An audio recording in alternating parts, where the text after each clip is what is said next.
बिराद गुवार सबाय आबाद बोसोरफ्रामबो सबाय आबाद मावै मावै सासे आबादारिया लाख थाखा खामायगासिनो दङ। नाथाय माबोरै खामायनो हायो? बिथाङा जोबोद मोजां खामानि मावदों। नायदो बे सबाय गुफुर आरो एसे मथा मथि 32 बिगायाव 2,65,000 मोनखांबाय आं खेबसे। 32 बिगायाव 2,65,000 मोनसे सिजोनावनो सबाय। Hello friends, welcome back to माय चेनेल। आसा खालामबाय नोंथांमोना बयबो मोजाङै दङ आरो आंबो दायो बे समाव मोजाङैनो दङ। आं दिनै नोंथांमोनजों मोनसे भिडिअ शेयार खालामनो सानलायबाय। आं दा दंफैयो एकदमबारे आबाद फोथाराव दंफैयो। सासे एकदम गोख्रों आबादारि दङ आंजों। ओमफ्राय दा बिथाङा बिराद गुवार माने सबाय आबाद मावदों। তেখেতে বহুত মানে ডাঙৰ এৰিয়া মানে মাটি খালাই খেতি কৰিছে। মই তেখেতৰ লগত অলপ আলোচনা কৰিম আজি। दा बिथांजों आं एसे सावरायनो नागिरदों, सोंनाय फिननाय लागोन आरो माने बिगासेयाव बेसेबां खरस थाङो माने आरो बेसेबां बेनिफिट खालामनो हायो बे सबायनि सायाव दिनै सोंनाय फिननाय लानो नागिरदों। माने जोंनि हारिनि आबादारिफोरनि गेजेराव बा जिकुनु हारिनि आबादारिफोरनि गेजेराव माने एथबां गिदिर गुवार एरिया माने सबाय आबाद मावग्रा आबादारिया खम होननानै जों बुंनो हायो। दा नोंथांमोननो देखायसिगोन। नोंथांमोना एकदम जोबजासिम नायलांदो आरो मोजां मोनोब्ला लाइक खालामदो, शेयार खालामदो आरो चेनेलाव गोदानबा साबस्क्राइब खालामना होबानो जाबाय। गाइसफोर थ'दो बिदिब्ला। ओरैबादि गुवार मावखादों बिथाङा। दा एकदम फुरा बिथांनिफ्राय जों मिथिनानै लागोन आरो डिटेल्स, नङा होमबा? A to Z सोंनाय फिननाय। नोंथांमोना भिडिअखौ जोबजासिम नायलांबानो जाबाय। नोंथांमोनखौ भिडिअखौ जोबजासिम नायनो थाखाय खावलायनाय थाबाय आरो बे भिडिअखौ बेसेबां हायो शेयार खालामना होबानो जाबाय, जाहाथे गासै आबादारिफोरनावनो मोनहैनो हायो। बिबार लाजोब्बायलै सबाया। मा नाम लिरो आदानिया? दिन'ब बसुमतारी। दिन'ब बसुमतारी ना? ओमफ्राय गामिया? गामिया कुमारसालिखौनो लिरो। गामिया कुमारसालि ना? आच्छा, दा नोंथाङा दि एथ' गुवार मोनसे एरिया सबाय आबाद मावदों, नङा होमबा? ओरैनो खै बिगासो दं बियो? 18 बिगा दं। 18 बिगा दंना टटेल? टटेल। आच्छा आच्छा। आच्छा, नोंथाङा बोसोरफ्रामबो मावखायो नामा सबाय आबादखौ? बोसोरफ्रामबो मावो। बोसोरसेयाव मथा मथि 30 बिगा 25 बिगा बेबायदि मावो आरो 20 ना? बिगा। देग्लायनो खमसिन आरो। एबार खमसिन जादोंना? एबारनो खमसिन। आच्छा आच्छा। नङाबा आगोलाव 20 बिगा 25 बिगा 30 बिगा बेबायदि मावो आरो ना? एबार जेनेबा मानि थाखाय एसे खम जाया? मानि थाखाय माने हाखौनो मोननो थाङाखै। आंबो थिखासो लायोना। थिखा लायो आरो ना? थिखा लानानै मावनाय जायो? थिखा लानानै मावनाय जायो। ओमफ्राय हाखौ बोरि गोजौ नांगौ। औ।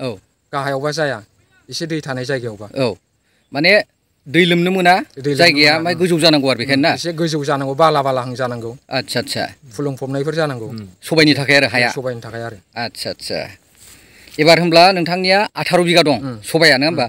आच्छा, जेनेबा हमनानै ला आं जेनेबा खरसनि खोथाखौनो एसे सोंनो सानदों। दायो गोबां मानसियानो खरसखौ मिथिनो लुगैयो नालाय। जेनेबा बिगासे हायाव सबाय आबाद मावोबा मथा मथि बेसेबांसो खरस थाङो? खरसाथ' गोदि गोला लानानै जों दहाय रायलायनायानो 2500आनो। मथा मथि 2500 बायदियानो थाङो। मथा मथि बिगासे मावोब्ला 2500सो थांगोन आरो ना? 2500 थाङो। 2500सो खरस थांगोन, नङा होमबा? ओमफ्राय जेनेबा महनसे सबाय जानांगौबा महनसेनिबो दाम थाङा आरो। आच्छा, सबाया जुदि मोजां जायोबाथ' महनसेनिबो दाम थांला, नङा होमबा? ओमफ्राय दा जुदि मोजाङै जायोब्ला बेसेबांसो जायो बिगासेयाव सबाया? बिगायाव मोजां जायोबाथ' 3 मननि गाहायाव जाफेरा। 3.5 मन जायो। आच्छा आच्छा। जों मावनानै जों मोनथियो नालाय। आच्छा, होमबा मथा मथि खमथाराव 3 मन 3.5 मन बेबायदि जाखायो आरो ना? 2.5 मनबो जायो। होमबाथ' जथेस्थ' लाब दं, नङा होमबा? आच्छा, जोंनि बर' मानसिफ्रा बे मावनो रोङियानोथ' गोरोन्थि जायो। बेनोथ'। मावनोखौ बानाङा आरो। हा दङब्ला मावनांगौ आरो। जुदि हा दङब्ला माने मावनांगौ, नङा होमबा? दा जेनेबा हमनानै ला दा नोंथाङा मथा मथि माखासे आइडिया लानानै दा मावगासिनो आरो गोबां बोसोर नोंथाङा मावबोबाय, एक्सपिरियेन्सबो जाबाय, नङा होमबा?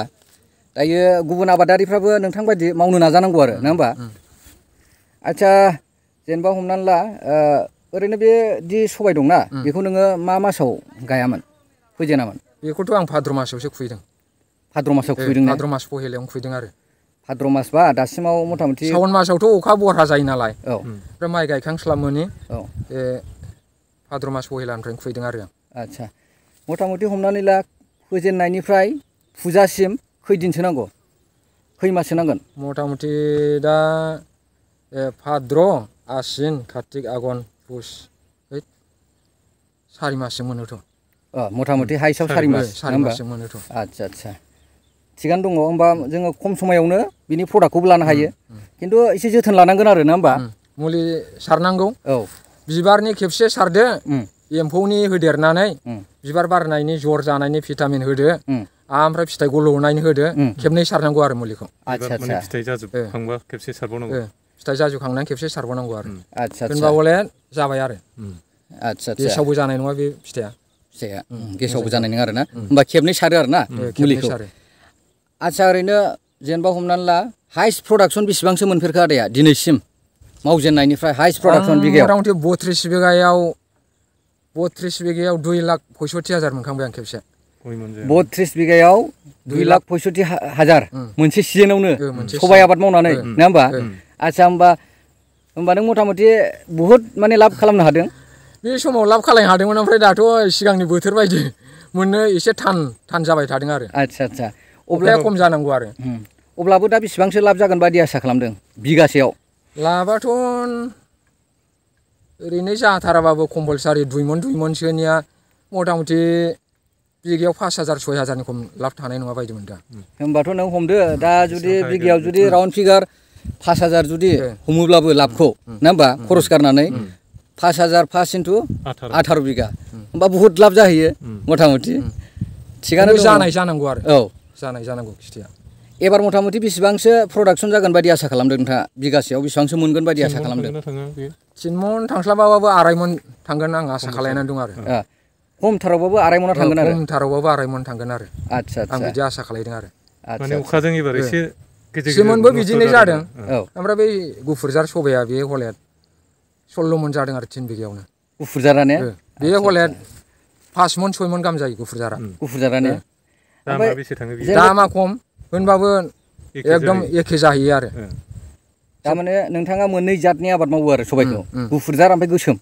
आच्छा 8 बिगा खुबैदोंमोन आं ओरैनो गुफुरखौ गुफुरा दा 8 बिगा दं आच्छा होमब्ला दायो नोंथांमोना खोनाबाय बिथाङा सबाइ गुफुरबो 8 बिगा फोदों जाहैदों दायो बे सबाइ गुफुर 8 बिगाखौबो नोंथांमोननो देखायगोन नोंथांमोना दायो नुगोन आरो होमबा मोननै जातनि आबाद मावो बिथाङा सबाइखौ मोनसे गोसोम ओमफ्राय मोनसे जाबाय गुफुर नङा होमबा औ आच्छा नोंथाङा ओरैनो आबादारिफोरखौ माबाफोर खावलायनो सानो नामा आबादारिखौ खावलायनो माने जोंबायदि मावनानै जायोबाथ' बाहेरायाव खारनाङा बिदेशआव थांनाङा गावगावनि जायगायावनो दङ थाखा फैसा खेथि बाथि गासिबो गावगावनि जायगायाव मोनदांजोबो मोनजोबो बानोल' नाङा आरो ओमफ्राय खस्थ' खालायनांगोन खस्थ' खालायबानो बिनि फिथाइखौ मोनगोन आरो बेबायदि मथा मथि दा बिथाङा जोबोद मोजां माइ गायबाबो दा दंग'नि दै गैयाबाबो 20 बिगा गायबानो 250 मन जाखायो आच्छा 250 मन मोनबाय थायो आं 2 बोसोर जाबाय आच्छा माबाया माइया नोङो 250 मन मोनगासिनो 20 बिगा गायनायावनो 20 बिगा गायो माइखौ आच्छा ट्रेक्टर थानाय हिसाबै आं 20 बिगा गायो आच्छा होमबा 250 मन फैगासिनो माइया 250 मन फैगासिनो माइयावबो लाब दं दाथ' बिराद दाम जाबायना माइयाबो नङा होमबा आच्छा थिगानो दङ आदाजोंसिम गोजोननाय थाबाय जेनेबा सबाइ आबादनि सोमोन्दै आदाया माने जोंनो गुवारै फोरमायबाय नङा होमबा दा नोंथांमोना जुदि भिडिअखौ नायनानै जुदि गोजोननाय मोन्दोंब्ला शेयार खालामना होबानो जाबाय आरो लाइक खालामदो आरो चेनेलाव गोदानबा साबस्क्राइब खालामना होबानो जाबाय